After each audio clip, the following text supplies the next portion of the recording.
I never imagined a simple backyard barbecue could turn my quiet suburban routine into complete chaos.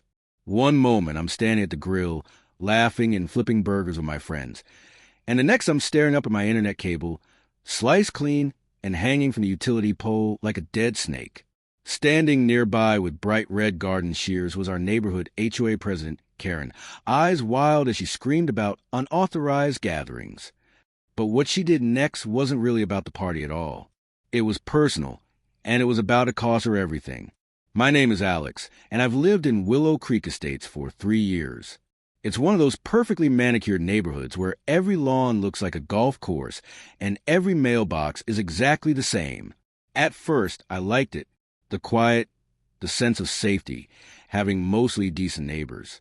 My house backs up to a small wooded area, so I put up a nice fence, had high-speed fiber internet installed, because I work from home as a graphic designer and generally kept to myself. Most people here are fine. A wave when you drive by, that kind of thing.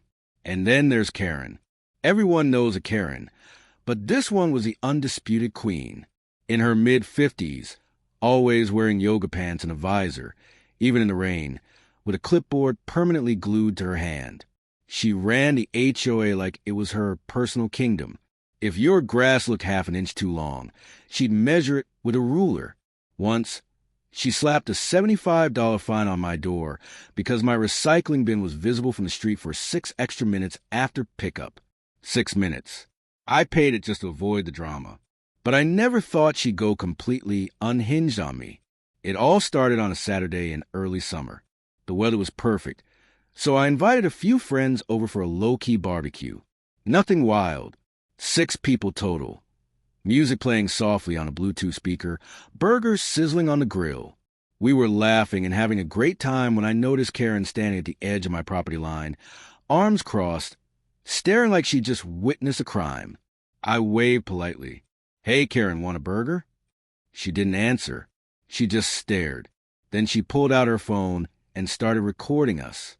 Okay, weird, but whatever. We ignored her and kept enjoying the afternoon. About 20 minutes later, my phone started blowing up with alerts. Internet down. Streaming apps dead. Work VPN disconnected. I assumed it was a random outage. It happens. But when I stepped out front to check the router lights, I saw an ISP truck parked down the street and a technician climbing the utility pole behind my house. That's when I noticed it. My fiber line, the thin black cable running from the pole to my house, had been completely cut, not frayed like weather damage. Cleanly cut. My stomach dropped. I jogged over to the technician. "Hey man, what happened to my line?" He looked down at me and shook his head. "Dude, someone took shears to this. Deliberate sabotage. I've already reported it to dispatch. This is criminal damage." Criminal damage?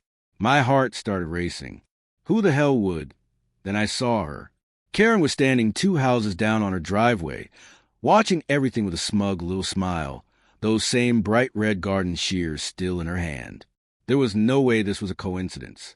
The tech noticed where I was looking. "That woman over there? She flagged me down about 20 minutes ago. Said there was illegal wire on the pole and demanded I remove it immediately. When I told her it was active service and I couldn't touch it without authorization, she lost it. Started yelling about HOA rules and ugly cables. Next thing I know, I get a call saying the line's been severed. My face burned. This wasn't about grass length or recycling bins anymore. This woman had destroyed my property because she didn't like seeing my internet cable. I walked straight over to her. "Karen, did you cut my internet line?" She didn't even flinch. Those cables violate Section 14B of the HOA guidelines. All utility lines must be underground or properly concealed. Yours is dangling like some third world setup. I gave you plenty of warnings.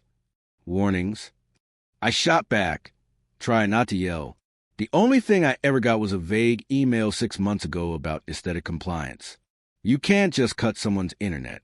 That's thousands of dollars in equipment. I work from home. She snapped back, "Not my problem. You should have complied. Maybe now you'll learn to follow the rules like the rest of us." I couldn't believe what I was hearing.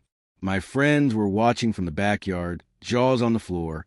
The ISP tech was on the phone with his supervisor, and Karen simply turned around and marched back into her house like she'd just won some grand victory. She had no idea what she just started. The technician told me repairs would take at least 2 days, plus a $400 emergency fee just to prioritize the job. The company was marking the incident as intentional vandalism and forwarding the report to the police. I spent the rest of the weekend living off hotspot data, apologizing to clients, and stressing about deadlines. Every time I looked out my window, I could see Karen calmly watering her perfect flowers like nothing had happened. What I didn't know was that the ISP had security cameras mounted on that utility pole for exactly this kind of situation. And what those cameras captured wasn't just Karen cutting the cable. It was far worse. That's when things truly started getting crazy. Monday morning hit like a truck. My internet was still down. My inbox was overflowing with angry client emails. I'd slept maybe 3 hours and was running on pure rage. The ISP promised a repair crew by noon, but until then I was tethered to my phone's hotspot, burning through data like it was unlimited. Every time I glanced out the window, there was Karen Power walking through the neighborhood in neon leggings, waving at everyone like she was some kind of saint. It made my blood boil. Then the notification started. First came an email from the HOA. Reminder: all exterior modifications, including utility installations, require prior approval. Violations may result in fines up to $500 per day. Attached was a blurry photo of my fiber line, time-stamped the day of the barbecue. She'd planned this. Next, my doorbell camera pinged. The footage showed Karen marching up my driveway at 7 a.m., slapping a bright orange violation sticker on my front door that read, "Non-compliant wiring. Immediate correction required." She even paused to smirk at the camera like she just served justice. I lost it, stormed outside, and ripped the sticker off. That's when Mrs. Jenkins from across the street shuffled over, lowering her voice as she spoke. "Alex, honey, you need to be careful. She's on a warpath. She told the board last night that you're lowering property values and demanded an emergency vote to force you to bury that line at your expense." Bury the line? I almost laughed. That would cost me 10 grand. Easily. Absolutely not happening. By noon, the ISP crew finally arrived. 2 technicians and a supervisor who looked like he hadn't slept and was already done with everyone's nonsense. They worked quickly, splicing the cable for a temporary fix, and then the supervisor pulled me aside. We reviewed the pole camera footage. He said, quietly, "It's crystal clear. Your neighbor climbed the ladder we left locked, used garden shears, and cut the line herself. We don't take kindly to vandalism, especially when it disrupts service to a paying customer." My heart started pounding. "So you're pressing charges?" He nodded. "Already filed a police report. Criminal mischief and property damage. And that's not all. Our legal team is calculating downtime losses, emergency repair fees, and potential lost revenue. If other customers were affected, this could get very expensive for her." A rush of vindication hit me. Finally, consequences. But Karen wasn't finished yet. That same afternoon, a certified letter arrived from the HOA's law firm.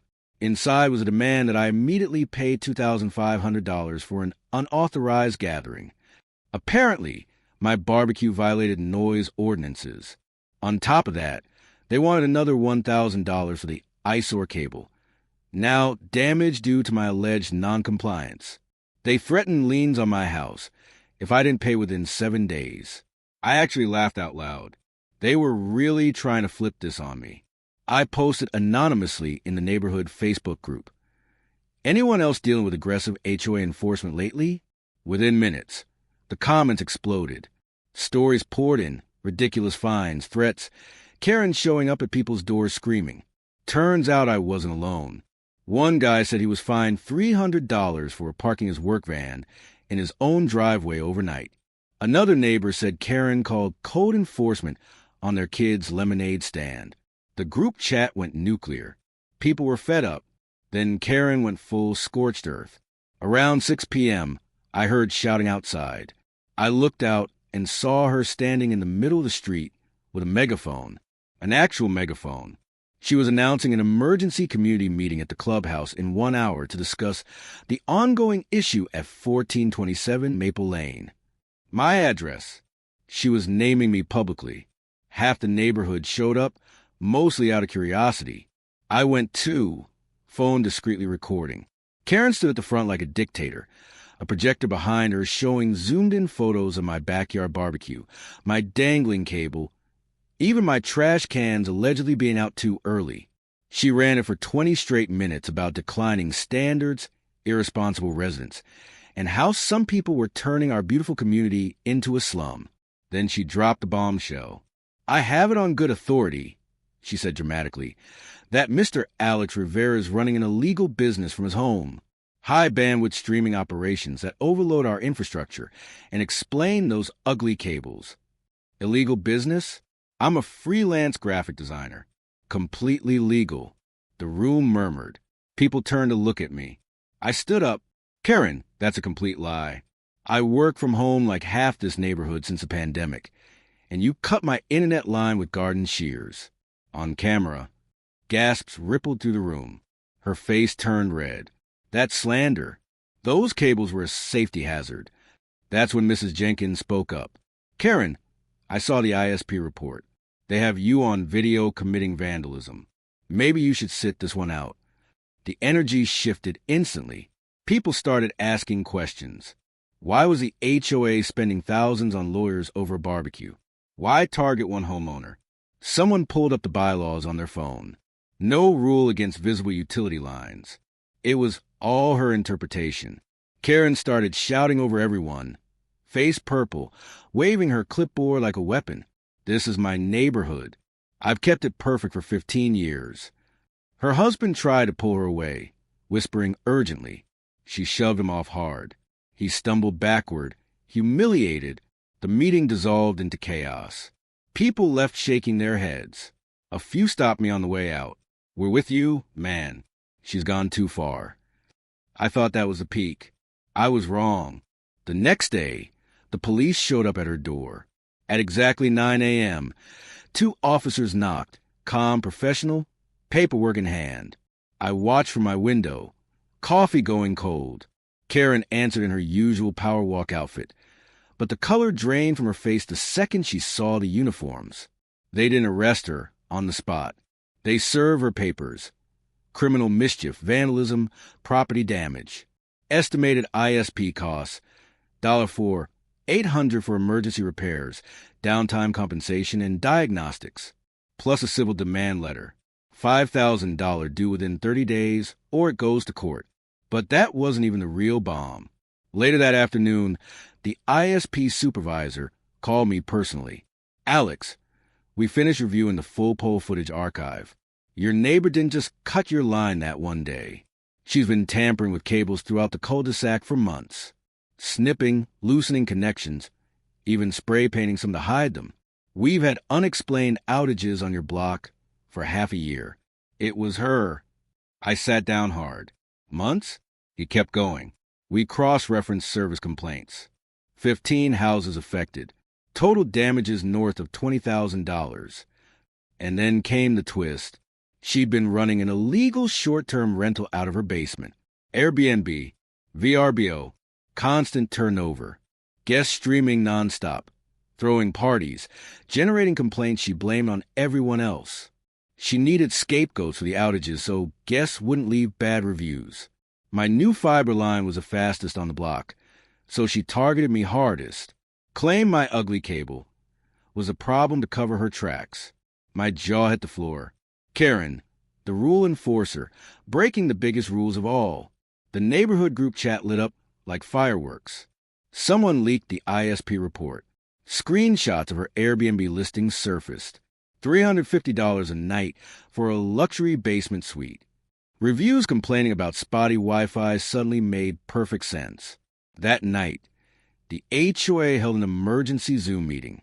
40 households logged in. Karen tried to join, muted instantly. One by one, neighbors spoke. The guy with the work van. The lemonade stand family.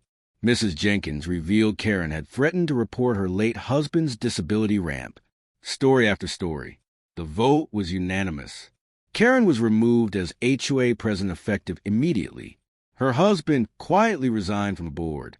Her fines were voided and refunded. Then came the final blow. The board voted to enforce the no, short-term rental clause Karen herself had pushed years earlier. She had 30 days to shut it down or face liens and city code enforcement. 2 days later, a moving truck showed up. Just basement furniture. Reservations canceled. Reviews tanked. Word spreads fast on those apps. The ISP settled out of court, $5,000 paid in full, and banned her address from future service. Ever. Satellite was her only option. Last I heard, she listed the house. Motivated seller. Funny thing, the listing photos carefully cropped out the utility poles. My internet's faster than ever. They upgraded the entire block for free as a goodwill gesture. Neighbors wave for real now. Someone even started a fund to properly bury the lines. Permits and all. And every time I work, stream, or host another barbecue, yeah, I threw a big one.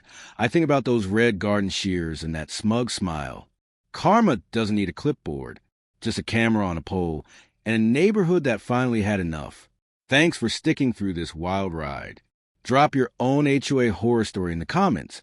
I read them all. Hit like if Karen got exactly what she deserved. Subscribe for more stories. And ring the bell so you don't miss the next one. I'll see you soon, where justice gets even sweeter.